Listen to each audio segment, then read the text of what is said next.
देखिए, परमेश्वर का वचन कब हमारी लाइफ में 100% काम करता है, जब हम परमेश्वर के वचन को अपनी लाइफ में एक फ्रेम की तरह लेते हैं।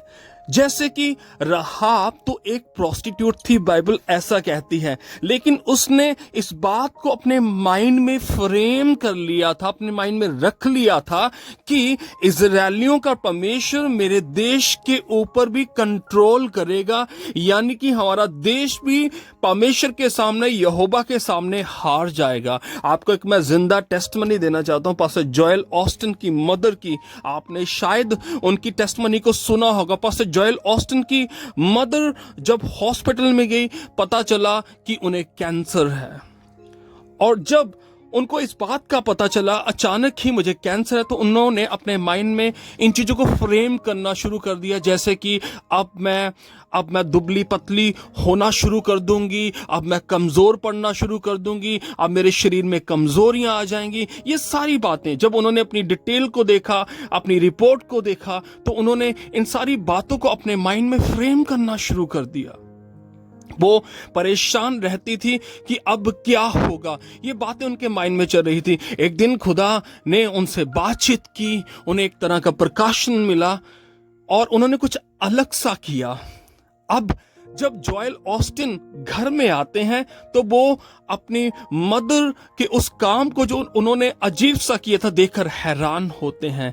मैं आपको बताना चाहता हूं कि उनकी मदर ने पता क्या किया था, उन्होंने फ्रेम कर लिया था। फ्रेम क्या किया था कि उन्होंने अपनी एल्बम से जितनी उनकी अच्छी हेल्थ वाली फोटोज थी, पिक्चर्स थी, उन्हें निकाला, उन्हें दीवार के ऊपर लगाया, उन्हें डोर के ऊपर लगाया, उन्हें फ्रिज के ऊपर लगाया। जितनी भी उनकी फोटोज थी अच्छी हेल्थ वाली, उन्होंने इस बात को कन्फेस किया, माना कि मैं फिर से ऐसी परमेश्वर मुझे करेगा, मैं ऐसी ही हो जाऊंगी। आप यकीन मानिए, अब लगभग 20 साल से ऊपर हो चुका है कि अब भी वो जिंदा हैं, उनको कुछ नहीं हुआ।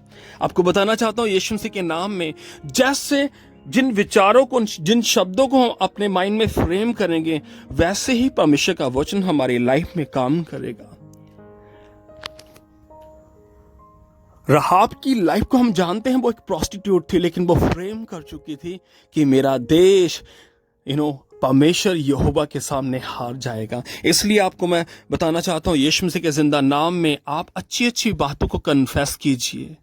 अपने हालातों को बुरा मत कीजिए, नेगेटिव मत होएं। आप अच्छी बातों को कन्फेस कीजिए, अच्छी बातों को अपने फ्रेम में, अपने माइंड में लेकर आएं। परमेश्वर आपको बेहद ब्लेस करे। जितना आप अपने आप को कर्स करेंगे, जितना आप अपने बारे में, अपनी फैमिली के बारे में, अपने बिजनेस के बारे में, अपने हालातों के बारे में, अपनी बीमारियों के बारे में नेगेटिव बोलेंगे, उतना ही चीजें आपके अगेंस्ट जाएंगी। आप अच्छा बोलना शुरू करें, बिब्लिकली बोलना शुरू करें। परमेश्वर देखना आपकी लाइफ में अद्भुत काम करेगा। परमेश्वर आपको इस छोटी सी टेस्टमनी के द्वारा बेहद ब्लेस करें। सभी को जय मसीह की।